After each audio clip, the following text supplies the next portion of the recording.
A Elanco sabe que existem diferentes tipos de família e para cada uma há um jeito especial de cuidar.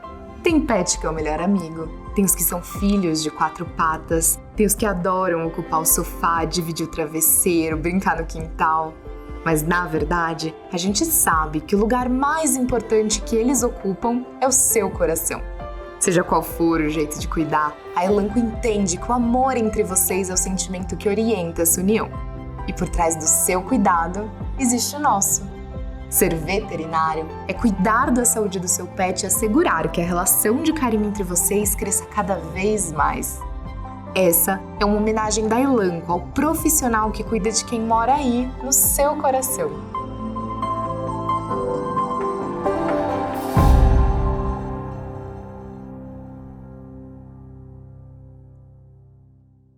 Olá, meu nome é Cristiane Botelho e hoje eu vim aqui para falar um pouquinho para vocês sobre otite externa em cães e a minha experiência com o Neptune.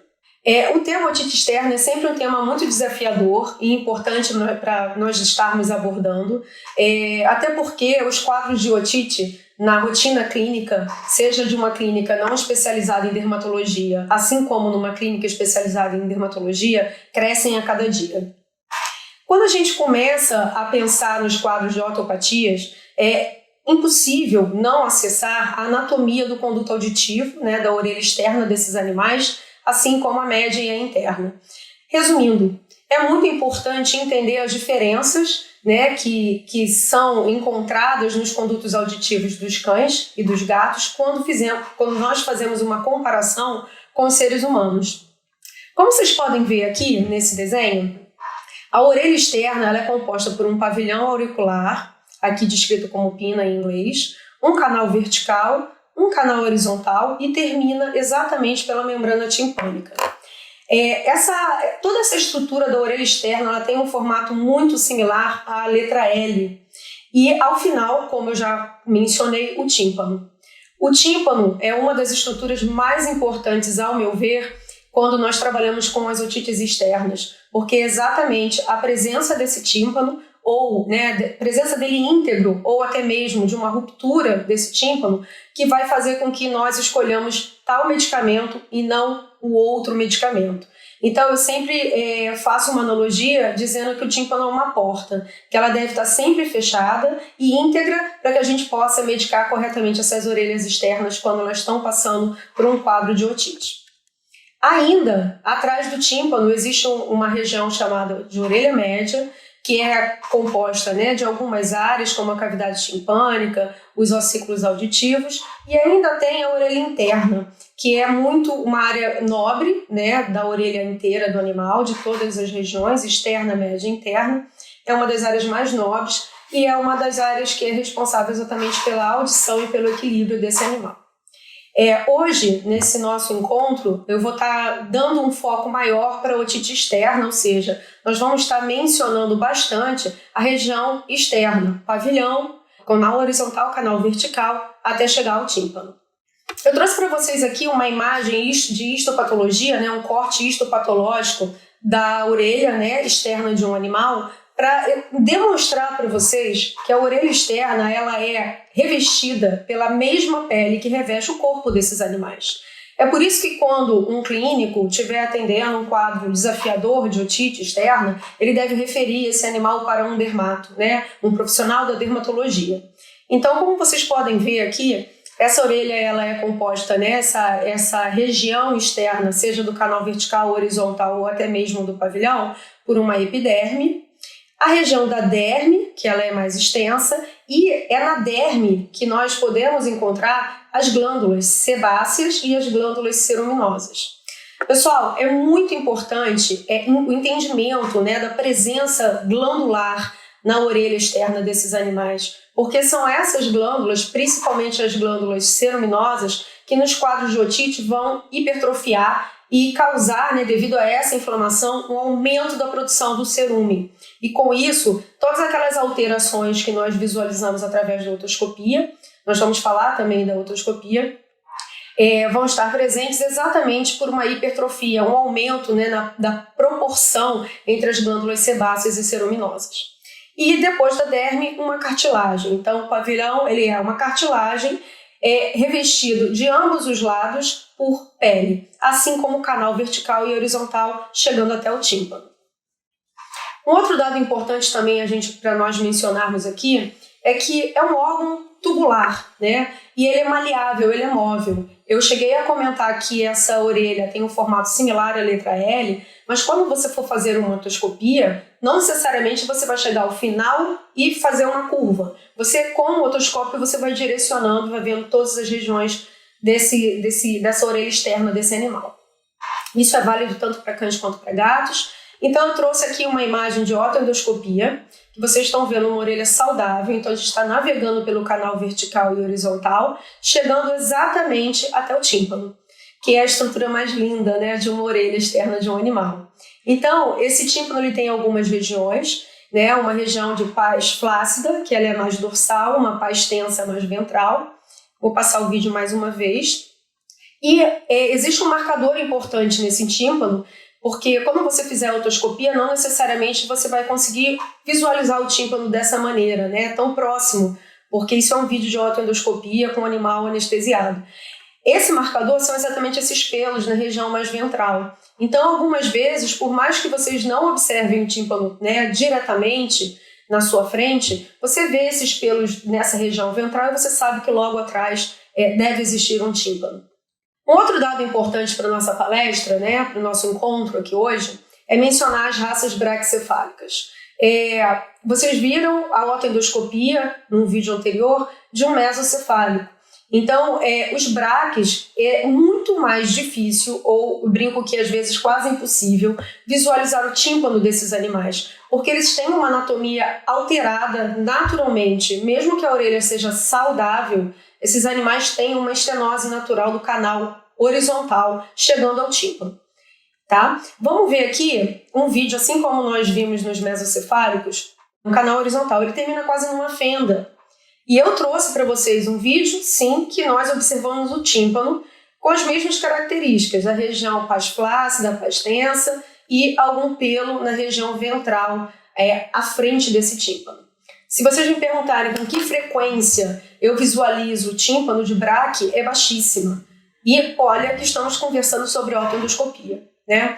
Então, através de uma otoscopia convencional, vocês provavelmente vão ficar com essa visão que vocês estão tendo na tela agora. Não significa que esse animal não tem tímpano, sim, ele tem, e nem significa que isso é uma estenose que esteja acontecendo por causa de uma inflamação. É muito importante avaliar o animal como um todo para entender se essa estenose que está sendo visualizada é da raça, né? Ou se realmente está acontecendo por conta dessa inflamação do conduto auditivo. Então, agora que a gente falou um pouquinho sobre a anatomia, né, da orelha externa, a gente precisa falar um pouco sobre etiologia. Um dos pontos mais importantes que eu trago para vocês hoje é entender esse quadro aqui, sobre a natureza multifatorial da otite externa. Eu tenho certeza que quem estiver assistindo aí esse encontro, né, vai se direcionar, né, vai lembrar de situações em que você está dentro do seu consultório e o dono desse animal, o tutor desse animal, ele entra e ele fala que já passou por vários tratamentos e que quando para de tratar, o animal volta a ter otite, né? Então, eu vejo muito a falta de informação que é passada por esses tutores. E esse quadro, ele ajuda muito na gente para que nós possamos passar essas informações de uma maneira simplória e que esse tutor entenda que a otite é uma inflamação do conduto auditivo, né? No caso, uma otite externa, do conduto externo desse animal, do pavilhão, da canal horizontal, do canal vertical. Então, esse animal tem uma inflamação. Mas não necessariamente a infecção secundária é a causa. Toda orelha inflamada, ela tem uma causa, ou deveria ter uma causa. Isso é o que nós devíamos ir atrás sempre para poder dar o quê? Um prognóstico. Porque existem causas, fatores primários, como vocês podem ver aqui, causas primárias que não têm cura, que vão causar exatamente uma alteração nesse ambiente do conduto auditivo externo desse animal, e dentre elas, umidade, pH, o microbioma vai estar alterado. E com isso, esse animal ele é um animal predisposto a ter uma otite externa com frequência, caso não haja uma manutenção dessa orelha. Tá? Então, assim, a gente vai abordar alguns fatores primários, mas é importante entender que a otite ela é inflamatória e que existe sempre, né, ou deveria existir sempre, é o que a gente deve procurar, uma causa primária. Qual é o motivo? Algumas causas primárias são curáveis, outras não. Então, isso vai fornecer para o tutor o quê? Um prognóstico sobre o tratamento, né? Se esse animal vai precisar voltar para uma manutenção ou se simplesmente o que foi feito naquele momento é mais do que suficiente para curar aquela otite desse animal. Então, existe, como eu falei, fatores primários, ainda fatores secundários, porque é importante saber que a orelha não é um ambiente séptico, então vai ter sempre, né? Pode ter bactérias ou fungos.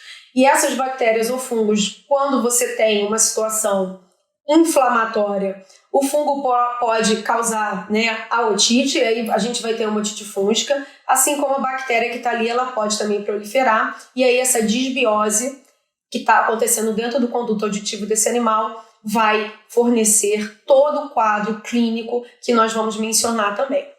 Então, fatores primários, secundários, fungos e bactérias, e ainda existem fatores predisponentes e perpetuantes, tá? O nome já fala, predisponente é o que vai predispor a esse animal a ter uma otite externa. Predispor não significa que vai causar, tem que ter um fator primário alinhado a essa predisposição. E os fatores perpetuantes, quando eles estão presentes, né, quando existem fatores perpetuantes dentro desse conduto, o nome já fala, vai perpetuar, você não consegue controlar a infecção secundária, você não vai conseguir controlar essa infecção e essa inflamação com tanta facilidade. Vamos dar uma olhada, né, sobre esses fatores que eu mencionei no outro slide, com exemplos. Então, por exemplo, causas primárias, né, o que pode causar a inflamação, a otite externa desses animais. Então, a gente vem aqui mencionando desse mesmo artigo, né, parasitos. E dentro dos parasitos, certamente, o Otodex sinotes é um dos principais, né, que causam otite em quem? Nos gatos. Cães também são acometidos por otite parasitária. Mas, na grande maioria, quando a gente vê gatos com prurido de cabeça, a gente tem que muito avaliar bem essas orelhas atrás de parasitos. Assim como os cães, mas quando eles são mais jovens. Aí vem mencionando também dermatofitose, né, que é uma doença fúngica, e as desordens de hipersensibilidade. Aqui eu quero parar com vocês um minutinho para a gente poder conversar um pouco. Quando fala de desordens de hipersensibilidade, a gente está falando das alergias. E assim, o mundo atual, né, que nós vivemos hoje dentro da veterinária e principalmente dentro da dermatologia, é o mundo dos animais alérgicos. Então a alergia é um fator primário muito importante que a gente não pode esquecer de abordar. Né, abordar com qualidade, abordar para entender se esse animal vai ter cura, porque a gente sabe que, por exemplo, a dermatite atópica ela não tem cura e é uma das doenças mais comuns, né, que a gente encontra no nosso dia a dia quando está atendendo esses animais e é uma das principais causa de otite para os cães. Então, atender um cão com otite alérgica torna-se uma constância, uma realidade, né, dentro de um consultório veterinário especializado e até mesmo não especializado. Então hoje eu quero trazer isso para vocês nesse nosso encontro. Existem ainda outros fatores primários, como as desordens endócrinas. Quando a gente fala em causas secundárias, mais uma vez, são as bactérias e os fungos, tá? O principal fungo, aqui vem citando a Cândida e a Malacésia, mas o principal agente, né, infeccioso fúngico relacionado à otite externa dos animais, certamente é a Malacésia paquidermati. E os fatores predisponentes e até mesmo perpetuantes são aqueles fatores que, como o nome já diz, e eu já mencionei, podem acabar perpetuando, né, ou fazendo com que essa otite não se resolva. Vamos dar um pouquinho de atenção para as otites alérgicas, e aqui eu quero parar um tempinho com vocês. Eu vejo no dia a dia, na minha rotina clínica, né, clínica dermatológica, colegas, né, que conversam comigo, proprietários que entram dentro do consultório, tutores que entram dentro do consultório, com muita dúvida exatamente nesses quadros de otite alérgica. O animal tem uma doença de base importante e esse tutor ele não consegue entender por que ele não consegue curar, né? Esse animal não fica bem, e muitas vezes encaminhamentos de veterinários que ficam na dúvida de como fazer uma manutenção, de como conduzir esses quadros de otite nesses animais que são alérgicos. Então, certamente é um desafio. A otite alérgica é um desafio no dia a dia de todos nós que trabalhamos, né, com essas fofuras aí.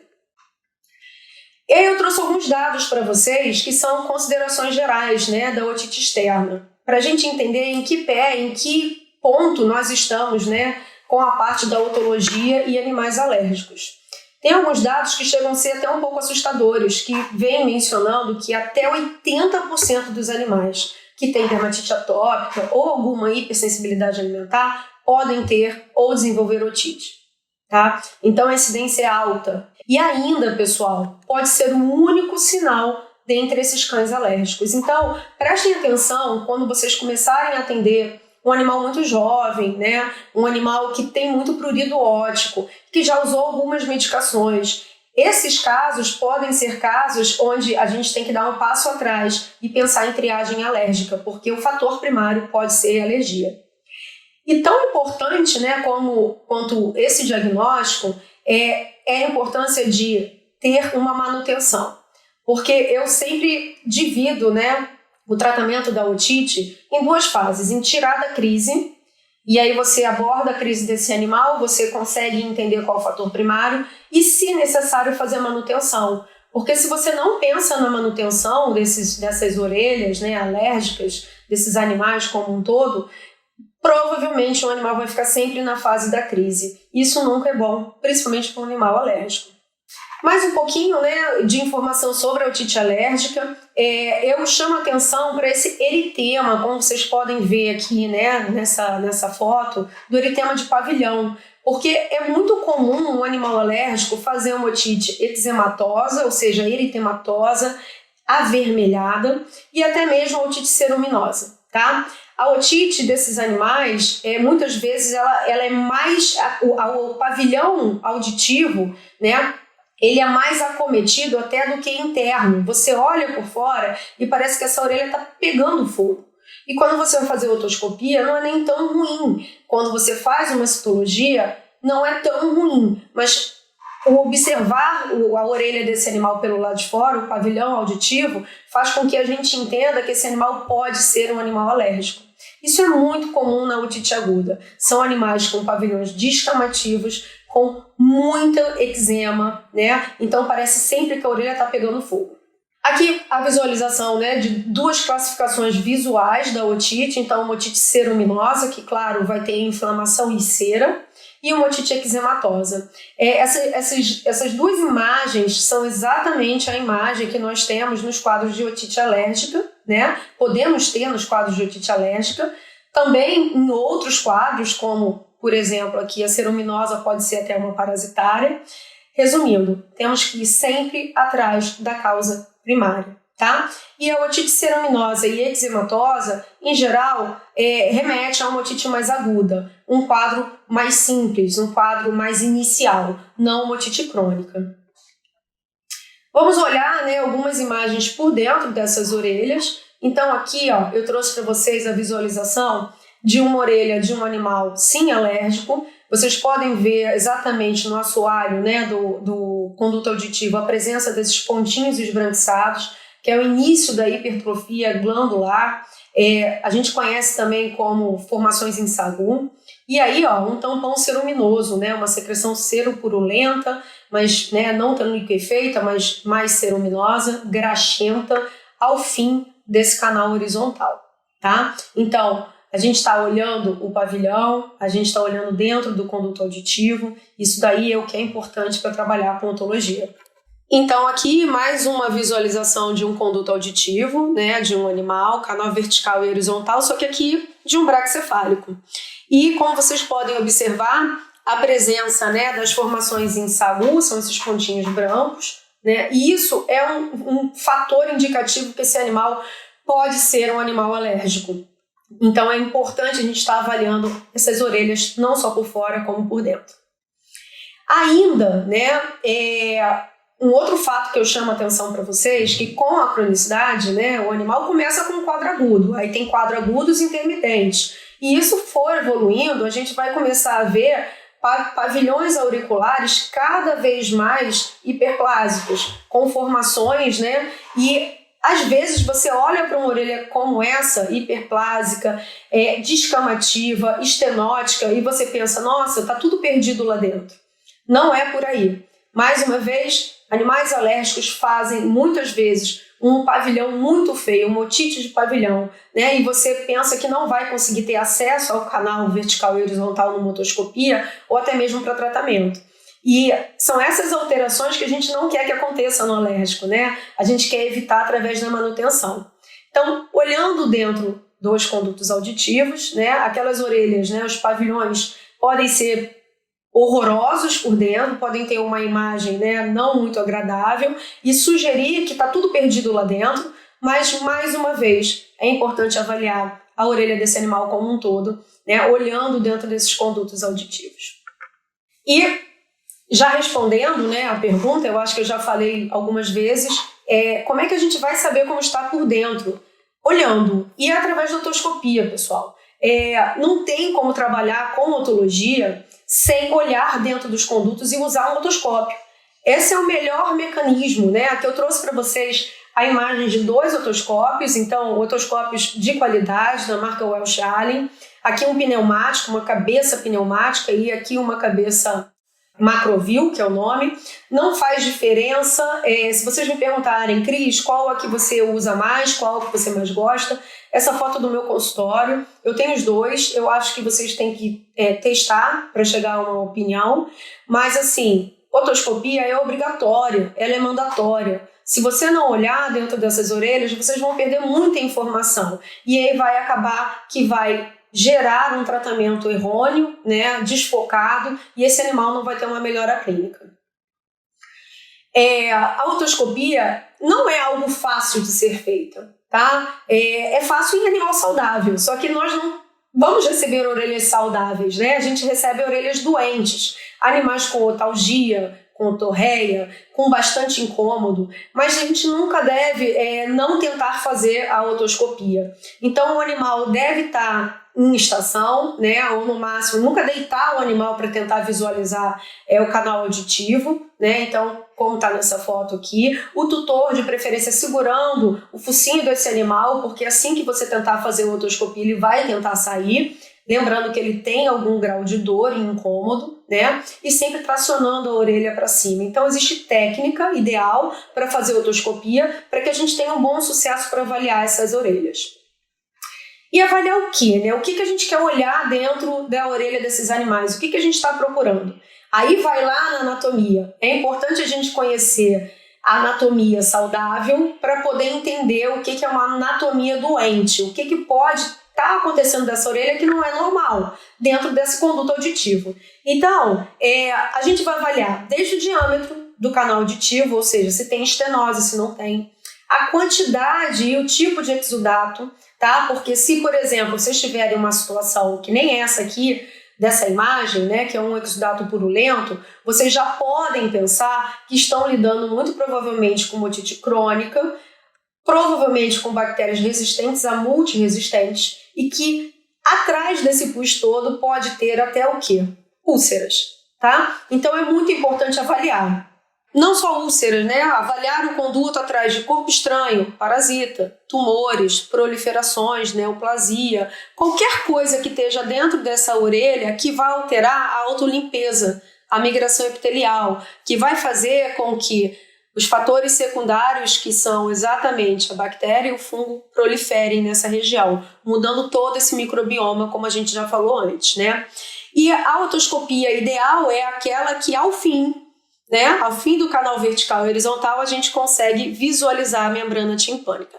Lembrando, pessoal, que assim, eu quero deixar vocês muito tranquilos quanto a isso, que que não é fácil, né, visualizar, como eu já disse, assim como muitas vezes tem tanta secreção que você, com a otoscopia, você acaba empurrando a secreção, né, e você vai ter outras situações que o tímpano vai estar obliterado. Então, a gente tem que tentar avaliar, não desistir, né, mas entender que algumas vezes a situação fica um pouco mais difícil para conseguir ver esse tímpano completamente.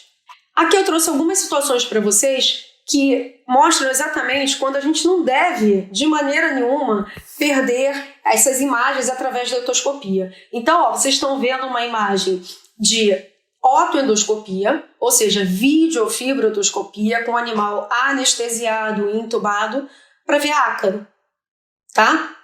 Aconteceu, foi um quadro diverso, mas assim, a gente não indica, né, por otoacaríase, uma otoendoscopia, até porque é um procedimento extremamente caro. Não que seja errado, né? Se você quiser realmente visualizar dessa maneira, eu não acho que tem muito certo e errado nos procedimentos de otoendoscopia, de videofibrootoscopia. Mas é só que é mais custoso para esse tutor. Então isso tem que ser visualizado através do quê? Através da otoscopia convencional, né? A gente precisa ter um otoscópio na nossa clínica. Assim como, olha só que orelha linda, canal vertical, canal horizontal, e esse cão era um cão bonzinho, com histórico que mordia toda vez que pingava o remédio. Olha aí a úlcera ao final, tá? Então, não parece nenhuma orelha doente, esse animal não tem um quadro de otite necessariamente, mas aqui o excesso de medicação ou, de repente, a medicação inapropriada não permitiu que essa úlcera aí cicatrizasse, tá? Então é um animal que vem com histórico de quê? Olha, ele sempre foi muito bonzinho, mas eu nem consigo mais botar a mão na orelha dele para medicar porque ele quer me morder. Olha a importância da otoscopia, de olhar dentro do conduto auditivo desses animais.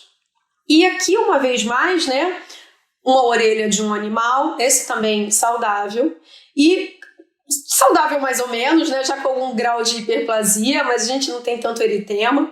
Mas ao fim, né, um acúmulo de cerume na região ventral e o tímpano, que é o que a gente quer ver. Vocês vão ver, como eu disse, a distância. Aqui está muito próximo, mas dá para ver, pessoal, com técnica, tá? Com um animal em posicionamento ideal, com um otoscópio ideal, um otoscópio com iluminação ideal, tem como visualizar o tímpano, sim, desses animais, para a gente poder entender como a gente vai prosseguir a partir daí. Então, a gente já falou, né, aqui sobre o diagnóstico da otite externa em alguns pontos. Eu já mencionei alguns pontos com vocês. O primeiro, né, sobre a importância de saber quais os sinais, coletar um bom histórico, uma boa anamnese, fazer um exame clínico geral desse animal, entender qual é a doença de base, fazer o exame clínico dermatológico e otológico. Nós recebemos nos nossos consultórios animais e não orelhas, né? Orelhas inflamadas, são animais como um todo. Algumas vezes eles têm lesões generalizadas ou até localizadas, além da orelha. Outras vezes a otite pode ser a única queixa principal. E a gente vai atrás de quê? Do fator primário. Então isso é muito importante. Em vermelho aqui eu trouxe logo os dois juntos, que é a otoscopia e a citologia. A otoscopia a gente já falou um pouquinho sobre a importância de olhar dentro dessas orelhas, e a gente vai citar que o exame que nós usamos, né, utilizamos nos quadros de otopatias é sempre a citologia. Então eu sempre menciono que trabalhar com otologia é ter um otoscópio na mão e uma lâmina para poder fazer uma citologia dessa orelha, avaliar e entender o que está acontecendo dentro do conduto. Ainda, né, existem algumas situações que nós precisamos lançar a mão da cultura antibiograma, que a gente vai abordar. A otoendoscopia, como vocês podem ver, né, que a gente já viu alguns vídeos, então ela é uma ferramenta muito útil e cada vez mais acessível. Eu tenho cada vez mais colegas que têm feito otoendoscopia, então é importante, né, visualizar com a maior clareza possível a orelha desses animais. E exame de imagem, que vem desde o raio-x, a tomografia, a ressonância magnética, principalmente para os casos mais crônicos e também de otite média. A gente precisa lançar a mão, principalmente da tomografia e da ressonância. E quando encontramos, né, algo dentro desses condutos, a gente faz biópsia e ainda trabalha com a histopatologia, lembrando, por exemplo, nos casos de neoplasia. Então, vamos mencionar alguns desses sinais clínicos aqui da otite externa. Então, a otorreia, ela é um dos sinais mais comuns e essa otorreia ela pode ser ceruminosa, seropurulenta, purulenta, sanguinolenta, né? Ela pode ter várias características. Temos que visualizar a otalgia, animais que realmente se incomodam, tem dor, a otoscopia, às vezes só de você manipular, né, esse pavilhão, você fazer uma palpação, o animal já tem dor. A presença de prurido é muito importante, né? Muitas vezes nos quadros de otite externa o prurido é o sinal mais preeminente. Presença de mau odor, crostas, descamação do pavilhão, que a gente já mencionou, otohematoma, meneio cefálico. O meneio cefálico, ele não é head tilt, ok? O meneio cefálico é aquela bateção de orelha que o animal tem por um prurido, tá? Então é importante diferenciar isso. E ainda eritema ou edema do canal auditivo, que nós vamos observar através da otoscopia. Eu trouxe para vocês algumas imagens, então aqui a otorreia, como vocês podem ver, ela pode ser desde purulenta, aqui uma mais ceruminosa com presença de biofilme, ela pode ser ceruminosa, serossanguinolenta, então assim, existem várias características dessa cera que nós temos que avaliar e anotar, né, na nossa ficha de atendimento e ficar atentos. Ainda aqui é o vídeo, né, do famoso meneio cefálico e prurido óptico. O animal, que ele é um dermatopata clássico, então aqui a gente tem uma raça Basset, né, você pode ver na região aí das flexuras dos membros posteriores, muito eritema, é um animal com muito prurido. Esse é um dos sinais mais incômodos para o tutor, é o que mais chama atenção. O tutor fica muito incomodado com a presença do prurido, o animal também. Normalmente isso diminui a qualidade de vida da casa como um todo, porque o animal se coça, reclama, tem otalgia e o tutor sofre junto com tudo que está acontecendo. E esse prurido óptico, ele acaba levando o otohematoma. Então, o otohematoma, ele é um recado, né? Ele é um recado que tem algo acontecendo dentro do conduto auditivo desse animal. Muito provavelmente, esse animal tem um prurido intenso, né? Essa orelha está inflamada e, independente da técnica que vai ser aplicada para conduzir esse otohematoma, é muito importante tratar essa otite que está acontecendo aí concomitante com o otohematoma. O eritema e o edema e a estenose, através de um vídeo, para vocês visualizarem dentro da orelha, da orelha externa desse animal, canal vertical e horizontal. Então, assim, mais uma vez e incessantemente, eu estou chamando atenção para a importância de olhar dentro dessa orelha, porque a gente vai falar de tratamento mais à frente e vocês vão ver que entender o grau de estenose de eritema faz com que a gente conduza com o tratamento correto, principalmente quando a gente está falando na classe da medicação, que são os anti-inflamatórios. Ótimo! Então, até aqui a gente falou dos fatores primários, a gente falou de anatomia, falou dos fatores primários, secundários, perpetuantes, né? A gente falou de todo o quadro, a gente fez uma viagem completa sobre o passo a passo de como conduzir as otites externas nos cães, né? E chegar até o tratamento. E aqui a pergunta então como a gente escolhe esse tratamento, né? Cada vez mais existem 1000 opções e mais 1000 opções de tratamento e a gente tem que entender por que vai escolher o produto A e não o produto B. O tratamento, pessoal, vai ser sempre escolhido baseado na citologia. Eu adoro esse slide. É da Linette, né? Foi no Congresso Norte-Americano de 2017. E assim, eu acho que não tem uma maneira mais clássica de abordar a citologia do que dessa forma. Não é uma opção.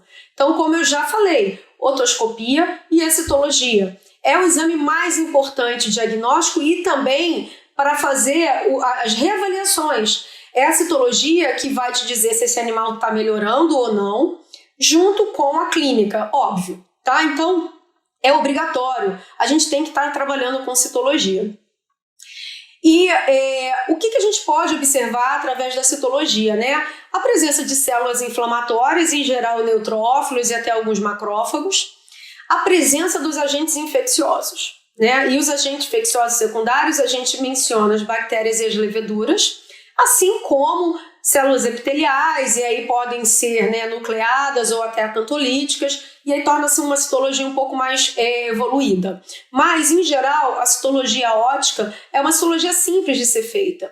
Eu trouxe aqui algumas imagens para vocês de uma citologia de uma otite externa aguda, ok? Então, essa citologia aqui, a gente observa a presença de fungo, no caso malacésia, né?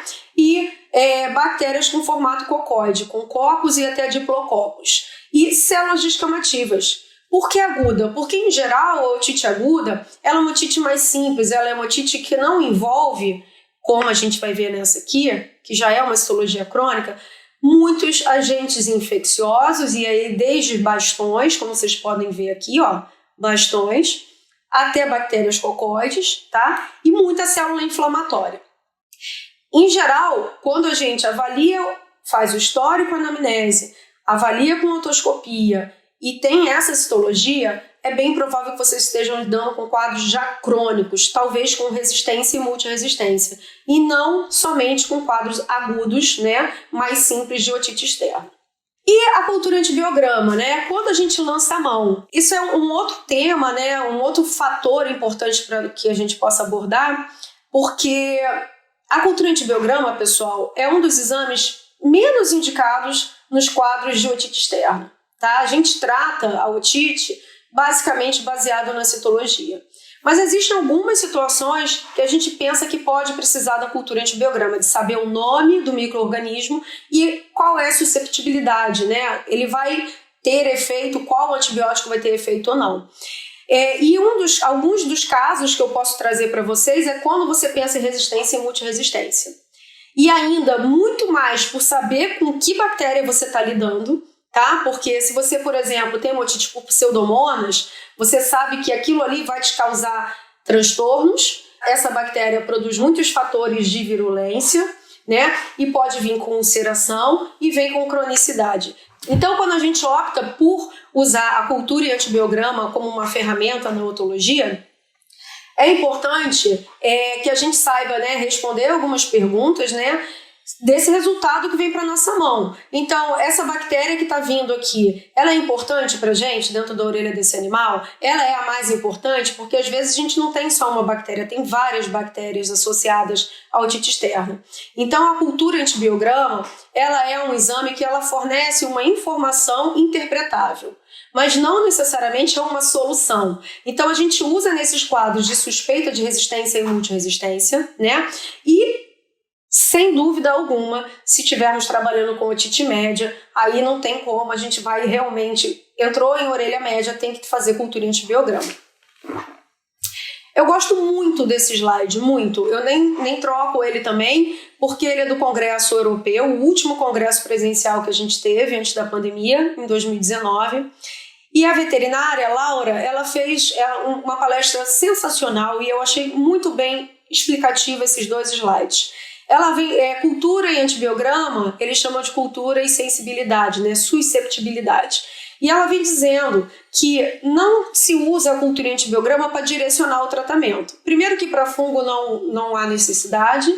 Segundo, ela vem questionando, será que é necessário para a infecção bacteriana? Aí ela vem justificando. Primeiro que os testes, né, de antibiograma resultam exatamente, né, eles direcionam para um tratamento sistêmico. Quando a gente tem aquele resultado, os níveis que vêm nos resultados para a gente são níveis sistêmicos, não são níveis tópicos. Então a gente pinga remédio na orelha, a gente trata essa orelha externa pingando. Então, assim, não é verdadeiro, não é muito útil para a gente essa informação. Ainda existe sempre a alteração, né, dos resultados que nós temos em vivo e in vitro. Às vezes você está tratando um animal, e isso acontece muito na minha rotina, eu opto por um tratamento empírico baseado na minha citologia, e eu até coletei uma cultura, e quando vem aquele resultado, a medicação que eu escolhi, né, vamos falar de antimicrobiano, ele tem uma resistência completa. E aí volta um animal e eu pergunto, como é que ele está? Ele está ótimo. Então, em vivo ou in vitro, varia bastante, né? E ela vem dizendo, não usar para acessar como resposta de terapia, até porque, pula aqui para o slide do lado, a orelha desses animais, né, assim como a orelha externa e a média, ela não é estéril. Ela não é estéril. Então, fazer um suave de uma orelha e ter estáfilo, tratar essa orelha, voltar e fazer um outro suave e ter estáfilo, não é prognóstico, né? Essas orelhas não são estéreis. Então, ela vem citando que é a informação menos importante para a otite, né? Se você optar por fazer uma cultura antibiograma, você tem que interpretar com a sua citologia, deveria-se ter uma concordância entre a citologia e a sua cultura antibiograma, e sozinha, olha aqui essa informação final, usada sozinha não é diagnóstico para a pele ou para otite. Então, a gente solicita, mas ela tem que ser interpretada. Então, vamos tratar, né? Como é que a gente trata? Como é que a gente faz um plano terapêutico? A gente já coletou todas as informações, fez otoscopia, fez a citologia e agora a gente vai pensar em como tratar. O primeiro passo do tratamento é a limpeza. Uma orelha tem que estar limpa para receber a medicação, tá? Nessa fase da crise, principalmente. Então, a gente limpa, a gente vai tratar a inflamação. Lembra que a otite é inflamação. Depois a gente vai pensar, né? Associado, na realidade, não é depois, o tratamento das infecções secundárias ali presente. E aqui é o ponto-chave, né? Pensar no fator primário, se ele for incurável, pensar na manutenção. Então você tira da crise, esse animal volta, você reavalia, você aborda o fator primário e você começa a gerenciar o que sobrou. O que sobrou? Prurido? O que sobrou? Infecção que pode ocorrer? Como a gente vai manter essas orelhas saudáveis? Manter esse animal saudável, já que ele pode ter uma doença de base não curável, exemplo, alergia. Então, sobre a limpeza dessas orelhas, né? Eu gosto bastante dessa frase também do Dr. Rosenchuk, que ele vem dizendo que a orelha uma orelha limpa tem que ser atingida em algum momento do tratamento e se manter limpa.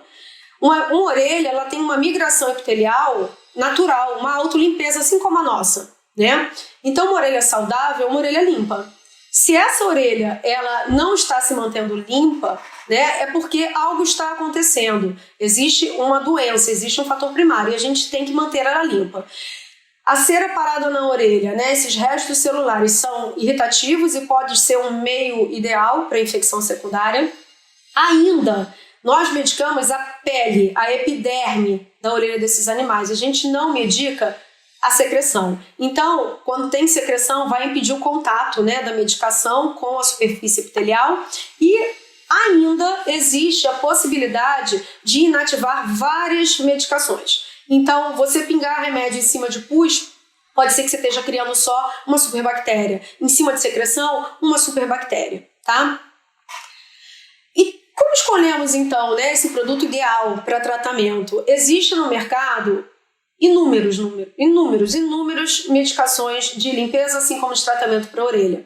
Mas tem uma máxima, né, que a gente deve considerar sempre: não causar nenhum dano, tá? Lembrar que medicações podem causar farmacodermia, podem piorar o quadro desse animal. E para a gente escolher o produto ideal, a gente deve conhecer o quê? Conhecer o histórico, ter olhado na orelha, ter feito a citologia e ler rótulo. Tá? Ler rótulo, porque na grande verdade os produtos de limpeza, que são os ceruminolíticos, eles são muito diferentes nas suas composições. Então a gente tem que estar lendo e entendendo. Um outro fator importante que eu trago aqui de informação para vocês, eu adoro essa imagem, adoro, é de como proceder com essa limpeza, né? Porque se vocês notarem, não é fácil aplicar medicação e remédio em orelha de cão. De animal, né, no geral. Aqui nessa foto, o dono do animal, ele enrolou o cachorro como se fosse um bebê, deitou no colo e tá aplicando a medicação e o cão tá reclamando.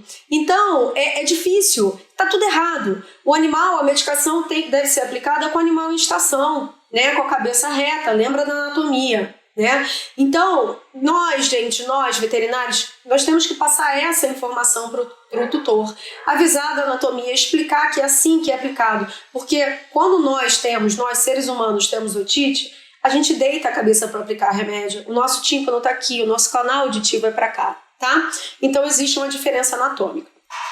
Um outro dado importante, além de escolher o produto adequado, com pH ideal, composição ideal, é a quantidade.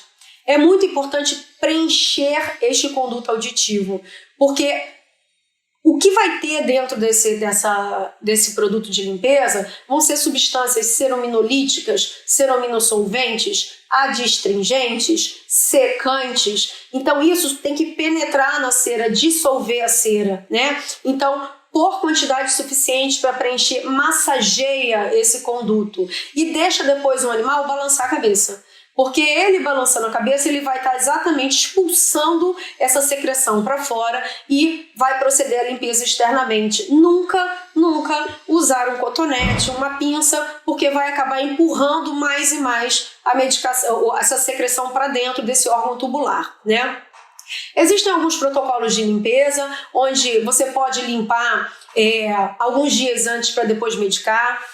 Assim como pode também limpar a orelha desses animais e medicar ao mesmo tempo. Isso varia muito do produto que você escolheu e de quanto esse animal tem de sintoma, né? Quanto ele tem de sinais clínicos presentes. Então, é entender o produto que você está lidando e escolher o ideal também para essas orelhas. Eu trouxe alguns exemplos para vocês. E aqui, ó, a gente vai falar bem rapidamente do Surusolve, porque o Surusolve, ele tem algumas substâncias que remetem a isso que a gente chamou atenção para trás. Então, tem substâncias que são ceruminolíticas, ou seja, lítica, né, que vai lesionar o cerúmen, queratolítica, detergente, ou seja, uma composição ampla, né, para atender orelhas com pH, né, que traz um produto com pH neutro, que atende orelhas que muitas vezes são dos animais alérgicos, porque animais alérgicos a gente tende a usar produtos menos abrasivos, ou seja, produtos de limpeza com pH ácido não é o ideal para um animal que já tem uma orelha geneticamente programada para ficar eczematosa e irritada. Então, o pH é importante, a composição é importante e aqui, ó, o Tris-EDTA. Eu quero falar um pouquinho sobre o Tris-EDTA. O Tris-EDTA é um coringa na otologia para o tratamento, né? É um produto antimicrobiano e ele vai funcionar assim, bloqueando essa bomba de fluxo da bactéria multiresistente, vai romper a parede celular, né? Então ela meio que causa se a gente pode falar de uma maneira simplória, né? Uns buracos na parede celular, vai tornar a parede celular dessa bactéria multiresistente mais porosa. E aí, logo após a utilização desse produto com Tris-EDTA, você aguardando uns 10, 15 minutos, você pode estar usando um antimicrobiano que antes não iria funcionar. Porque essa bactéria ela é resistente ou multiresistente a esse antimicrobiano.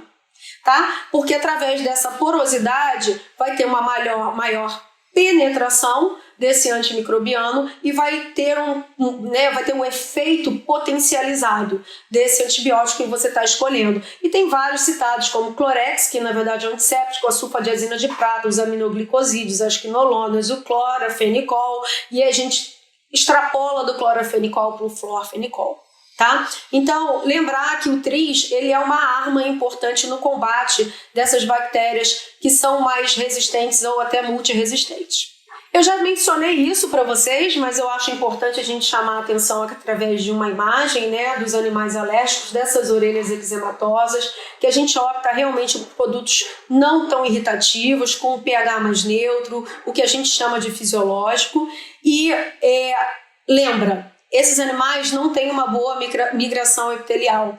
Então a gente limpa a orelha, trata essa orelha, mas depois dela saudável e limpa, né, e tratada, a gente deve precisar muitas vezes de uma manutenção para ajudar com que essa cera não fique parada nessa orelha e que fique se tornando um quadro cíclico, né, de otite, inflamação, infecção secundária, otite, inflamação, infecção secundária. Falando na inflamação, né, o que a gente tem de dados da inflamação, da otite, essa orelha inflamada, né? O que a gente escolhe para tratar? Mais uma vez, fazendo referência à palestra, eu gosto desse slide porque ela botou o cruz. Não adianta anti-inflamatório não esteroidal, não adianta a ciclosporina na fase da crise. O que age nessas orelhas muito bem para tirar esses animais da crise são os corticoides. tem um efeito antiprurigogênico, tem uma diminuição da secreção glandular, entre outras coisas. Então, tratar orelhas, desinflamar orelhas, requer aplicação de medicação tópica com corticoide. Algumas vezes, precisamos até de corticoide oral, né? Quando o animal estiver realmente com um quadro muito inflamatório importante, com muita dor, a gente associa o tópico ao oral. E aí eu trouxe aqui para vocês um quadrinho. Por que eu trouxe esse quadro dessa forma, né? Para vocês verem a quantidade de corticoides tópicos que a gente tem nas formulações no mercado, né? Então são vários, desde a betametasona, prednisolona, o aceponato de hidrocortisona, a mometasona, aqui o furoato de mometasona, né? Porque a gente tem o furoato no Neptra. O que muda, gente, de um para o outro? É exatamente a potência. A potência e os efeitos colaterais que esse corticoide pode causar, apesar de ser tópico com uso prolongado, ele pode trazer efeitos colaterais, né? Então, a potência e o que a gente quer tratar? A gente quer tratar com hidrocortisona, que é a mais simples dos corticoides, a que tem menos potência de desinflamar essa orelha, ou nós precisamos de uma fluocinolona. Então, entender a potência, junto com a visualização desse conduto, faz com que a gente opte pelo produto A, B ou C. Aqui um relato do Griffin, né, no Congresso Mundial de Sydney que teve, que ele vem chamando a atenção para a otite aguda. Na otite aguda, a gente precisa de corticoides potentes, né, porque essa orelha está muito inflamada. E aí ele cita o furoato de mometasona, mais uma vez, entre os outros que são considerados como corticoides potentes. Tabela para entender o que é muito potente e o que é leve. Então, leve é a hidrocortisona. O muito potente é a fluocinolona. Em geral, na otologia, a gente trabalha com esses corticoides aqui, que a gente considera de potente, né? Em geral, é isso que a gente opta, pela betametasona, dexametasona, o aceponato de hidrocortisona e furoato de mometasona. Lembrando que o furoato de mometasona é um dos corticoides mais utilizados, né, nos dias atuais, junto com o aceponato, por ter uma excelente ação tópica, ou seja, ele é bem potente quando entra em contato com a pele da orelha desses animais, sem causar tantos efeitos colaterais, tá? Sistêmicos. Então, assim, eu acho que também é um coringa aí no tratamento da otite aguda.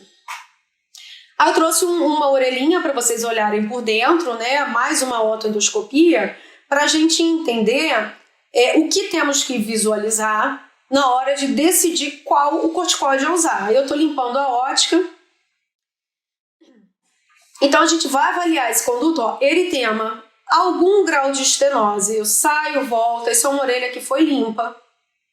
Então, ainda é uma otite aguda, a gente não tem proliferação, tá? A gente não tem alterações morfológicas dentro desse conduto auditivo. O tímpano, ele tá ali presente, mas é porque é um braquicefálico, então a gente não visualiza com aquela rapidez. E eu estou lavando e secando essa orelha, tirando a secreção. Mas como vocês podem ver, não é uma orelha que a gente considera, né, um quadro crônico, é um quadro agudo, mas que tem bastante eritema, né? Então ela está bem irritada, é uma orelha muito vermelha, se a gente pode falar de uma maneira mais simples. E aí é que cabe exatamente esses corticoides que eu falei para vocês, a dexametasona, a beta, o furoato de mometasona, né? Para esses quadros mais agudos que a gente tem esse eritema presente. Ao sagu lá também.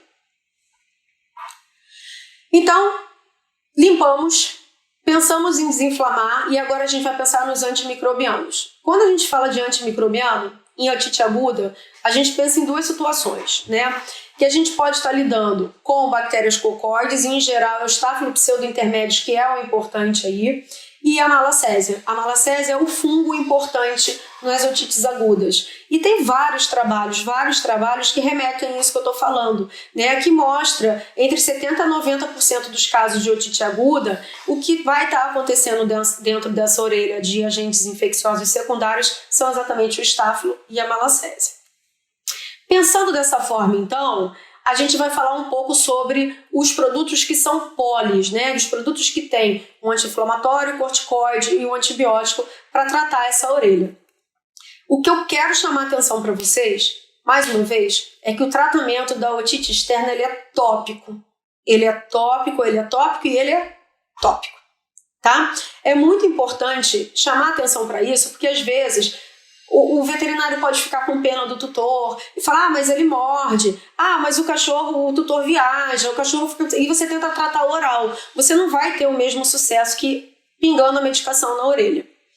E essa medicação, né, essas combinações, né, de antibiótico, antifúngico, corticoide, existem várias formulações. Dentro dessas várias formulações, existem formulações que a gente tem que aplicar diariamente, 1 a 2 vezes ao dia. E o tratamento ele deve ser desenvolvido, em média, por 2 semanas.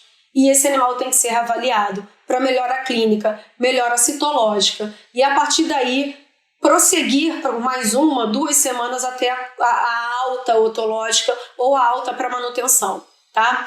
Eu, em particular, eu prefiro, quando nessas medicações que a gente aplica, CID ou BID, trabalhar com ml do que gotas, porque eu penso na dificuldade que é pingar gota na orelha do animal, porque eu acho que a metade dessas gotas vão parar na parede, né? Porque você fica lá contando as gotas. Então eu, em geral, para essas medicações ensino esse padrão por ml. É um padrão, né, que eu vi sendo usado e é usado amplamente fora do Brasil através de seringa. Então aplicar os ml relacionado ao peso do animal, mais ou menos, isso é meio que empírico, para tratar.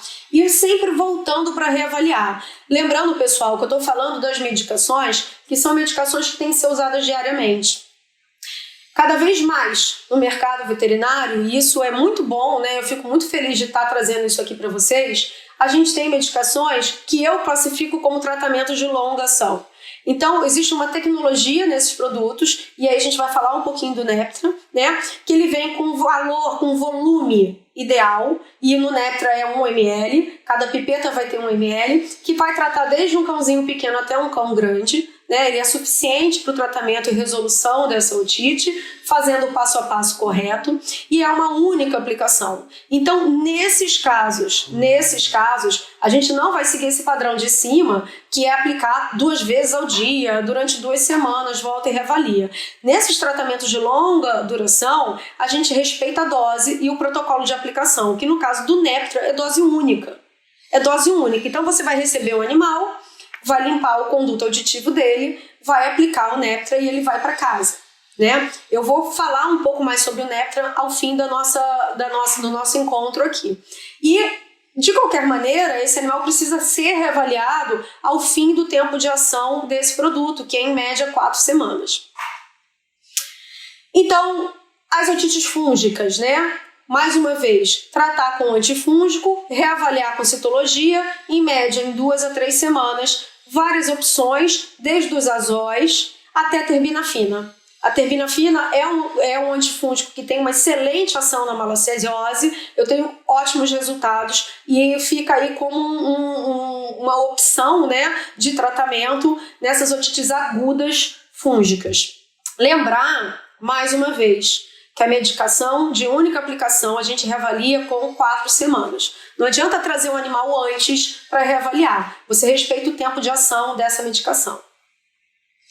E pensando nas bactérias, né, porque eu acho que é o calo, né, de todo mundo quando você está lidando. Eu brinco dizendo que a otite fúngica é uma otite mais simples, mais fácil de lidar, que se você fizer o passo a passo direitinho, você vai conseguir resolver ela, ou pelo menos fazer uma boa manutenção.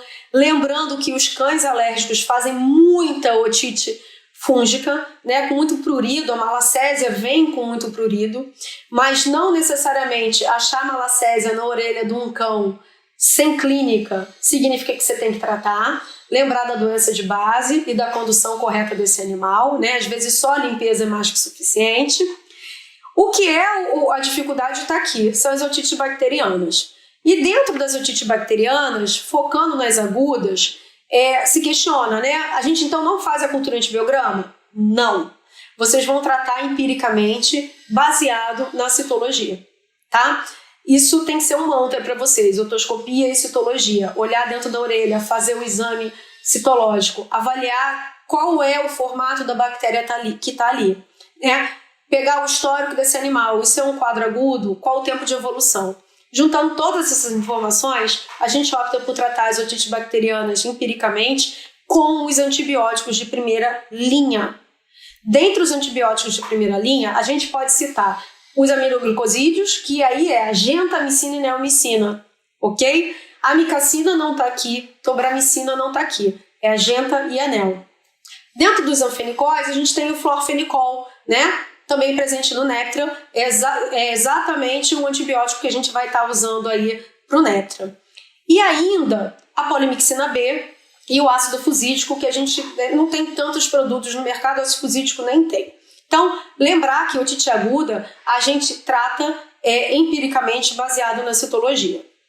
Já as crônicas, né, quando você tem um histórico de muito tempo de evolução, você tem uma orelha como essa imagem, já estenosada, com pus. Esses quadros, pessoal, são quadros mais complicados, né, que a gente não consegue no encontro só tá mencionando todo o passo a passo nisso. Se eu tenho alguma dica para deixar para vocês, é que quadros crônicos com proliferações, estenose, infecção secundária, resistência, multiresistência, sempre tem que abordar o fator primário, lavar essas orelhas, porque você vai ter uma secreção que pode ser inativada com medicação e proceder com um tratamento que já não é mais empírico. Pode ser empírico para medicação tópica, mas algumas vezes a gente precisa, além da tópica, associar uma medicação oral. E aí, muitas vezes a gente precisa da cultura antibiograma. Falou em oral, pensa em cultura antibiograma, tá? Mas hoje a gente vai focar mais nas otites agudas.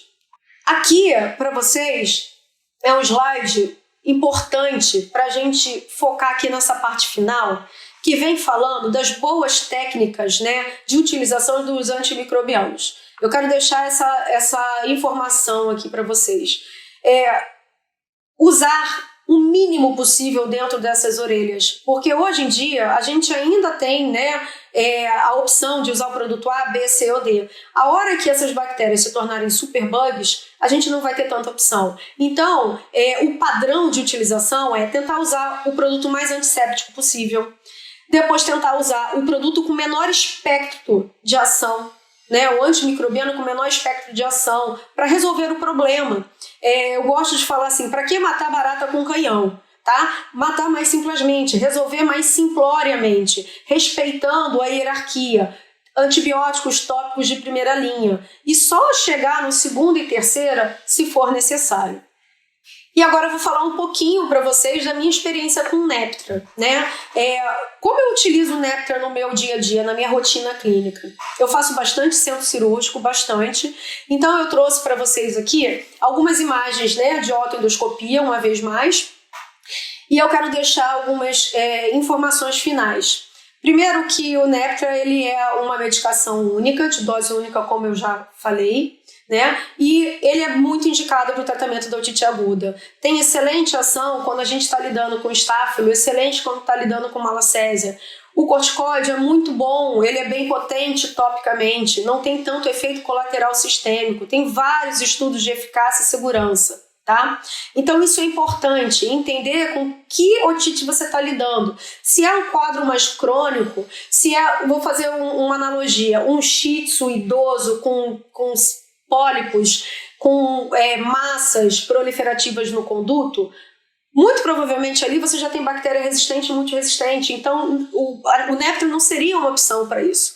Ele é uma opção para tratar otite externa com tímpano íntegro, ele não é uma indicação para tratamento de orelha média, é de orelha externa e aguda. Então eu trouxe aqui uns vídeos e outra coisa, é indicado para tratamento de cães, não tem indicação em gatos. Então aqui, ó, um vídeo de uma orelha externa doente, um quadro de otite externa com secreção seropurulenta, com várias hiperplasias glandulares que a gente consegue ver na epiderme, né? São essas formações esbranquiçadas, e uma orelha já com algum grau de estenose. Mas mesmo assim, juntando o histórico, a anamnese, a raça, avaliando tudo, isso é uma otite aguda em um cão. E o que a gente tem que fazer, né? Depois que juntou todas essas informações, fez a citologia, viu bactérias cocóides, ou viu uma malacésia e quer tratar, precisa limpar. A orelha tem que ser limpa. Lembra que a gente já mencionou isso? Então, após a limpeza, e aí essa limpeza pode ser feita através de soro fisiológico ou através de um produto de limpeza, o Surosolve é uma opção, tá? Você limpa a orelha desse animal, então você já vai olhar para essa orelha de uma forma diferente. Fazer otoscopia de novo, eu estou mostrando vídeos de otoendoscopia, mas faz otoscopia e reavalia. Você vai ver que vai ter melhorado bastante, nunca vai ter uma orelha 100% limpa, mas agora dá para entender que quando vocês aplicarem a medicação dentro, e esse vídeo é do Nectra aplicado dentro da orelha, eu acho ele lindo, né? Porque vocês vão entender como a medicação vai agir agora na pele do conduto auditivo. Então, eu apliquei o Nectra e entrei com otoendoscopia, com videofibrontoscopia, para demonstrar para vocês como a medicação fica no conduto. É importante, após a aplicação, massagear um tempinho, tá? Para as substâncias, né, serem absorvidas, porque se você aplicar e o animal já sair chacoalhando, ele pode realmente expulsar o produto da orelha, tá? Então, olha, recapitulando aqui, indicação para otite aguda, fazer a otoscopia, olhar dentro da orelha desses animais, né? Não vai ser a solução para otites crônicas. Pode ser que você esteja só realmente esgotando mais um pouco esse tutor que já vem muito cansado, né? Então, esse passo a passo que a gente fez até agora aqui é de extrema importância. Pode ser um encontro, né, uma palestra mais simplória, mas o intuito dessa palestra é exatamente finalizar com esse pensamento geral da otite externa para vocês, né? Que a gente nunca deve deixar de obter o histórico anamnese completo. É ele que vai direcionar para doença de base, fator primário, secundário, perpetuante, tá? Escolher a medicação sem otoscopia e citologia, tem que fazer. A cultura antibiograma, se vocês optarem por fazer, lembra que tem que saber interpretar e ela não pode ser interpretada sem a citologia comparativa. Não controlar a doença de base, porque esses clientes são clientes, né, esses animais, na verdade, vão se tornar clientes ad eternos, porque você vai precisar fazer uma manutenção dessas orelhas. A gente também não deve ser influenciado pelos vários exames já feitos, né, porque muitas vezes os tutores chegam com várias pastas e se você solicita uma citologia, ele fala, eu já fiz e deu isso lá atrás. A citologia, né, na verdade, os micro-organismos dentro do conduto, os fatores secundários, eles são mutantes. Então, porque teve uma otite ceruminosa, não significa, e que tinha malacésia, não significa que agora a gente vai estar com uma otite por malacésia, tá? A gente também não deve deixar de pedir exames de imagem quando se tornam necessários. Então, se realmente houver a necessidade em grau de cronicidade, a gente precisa abordar esses animais de uma maneira que a gente não consegue só visualizar com otoscopia. E a mensagem final, né, com certeza, é que quem pula a etapa e trabalha com otologia, né, nesses quadros otológicos, não faz o passo a passo, não olha no conduto, não faz a citologia, não aborda fator primário e escolhe aleatoriamente medicação, porque essa é a mais nova, então ela vai agir melhor, ou essa é mais potente, ela vai agir melhor, sem ter feito, né, todos esses passos, muito possivelmente vai errar e vai esgotar mais esse proprietário e esse cãozinho não vai ter uma melhora clínica.